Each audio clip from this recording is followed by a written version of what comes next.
ரொம்ப கேவலமா அசிங்கமா இருக்கு. நான் விஜயகாந்த் அவர்களோட தீவிர வெறியன் ரசிகர்னு உங்க எல்லாருக்குமே தெரிஞ்சிருக்கும். என் ஆபீஸ்ல எல்லாருமே நான் என்னதான் விஜய் அவர்களை பத்தி பேசினாலும் என் ஆபீஸ்ல விஜயகாந்த் போட்டோ தான் இருக்கும். ஆனா இன்னைக்கு திமுகவோட கூட்டணியை பாக்குறப்ப அந்த மனுஷன் கஷ்டப்பட்டு சம்பாதிச்ச மகால உடைச்சு அதை இடிச்சு அவங்க கூட போய் திரும்பி கூட்டணி வச்சிருக்காங்க. எவ்வளவு ஒரு கேவலமா வடிவேல வச்சு குடியாரன் அப்படின்னு சொல்லி பேச வச்ச அந்த திமுகவோட கூட்டணி வைக்கக்கூடிய இப்ப இருக்க தேசிய முற்போக்கு திராவிட கழகம் உண்மையான விஜயகாந்த் அவர்களுடைய கட்சி.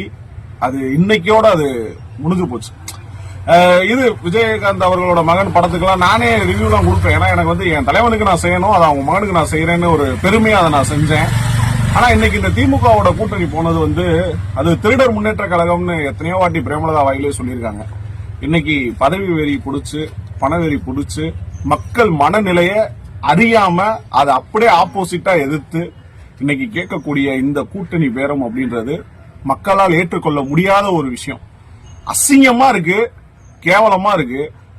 உண்மையான விஜயகாந்த் ரசிகர்கள் இதை ஏத்துக்க மாட்டாங்க. நான் இப்பயும் சொல்றேன், அவங்க நான் விமர்சனம் அவங்களுடைய முடிவு, அது தனிப்பட்ட இருக்கலாம்.